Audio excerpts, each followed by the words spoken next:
Hello everyone, welcome back to my YouTube channel. I hope you all guys are doing well. म पनि एकदम सन्चै छु.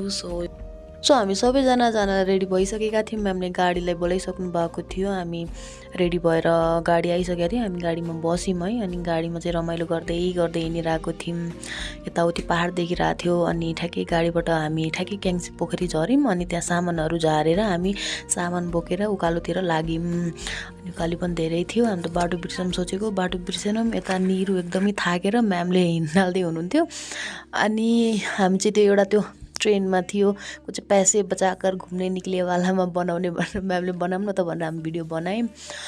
So video बनाइसकेपछि हामी ठ्याक्कै हामी पुग्नुपर्ने ठाउँमा पुगिसकेको थियौँ. म्यामहरू दाउरा लिन जानुभयो, हामी पानी लिन गयौँ. यसमा चाहिँ सबैभन्दा इन्ट्रेस्टिङ कुरा के थियो भने हामीहरू सनसेट हेर्न कसरी गयौँ भने त्यहाँ भावना दिदीको चस्मा हराएछ सुकमितदेखि.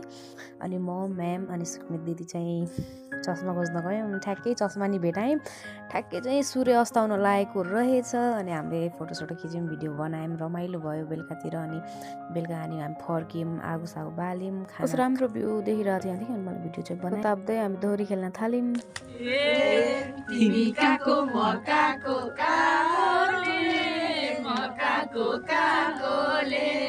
भेटै भयो जेठिया साकोले.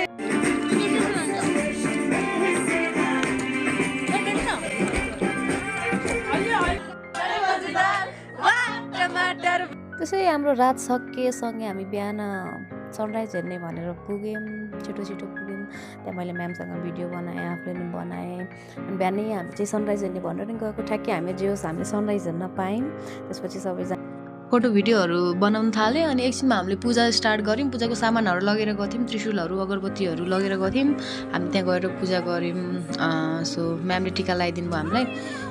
एकछिनपछि फेरि हामीले फोटो भिडियो बनाउन थाल्यौँ. सो सबैजनाले मेरो च्यानललाई like, comment, share and subscribe गरिदिनु र बेल आइकनलाई चाहिँ प्रेस गरिदिनु. Okay, see you again.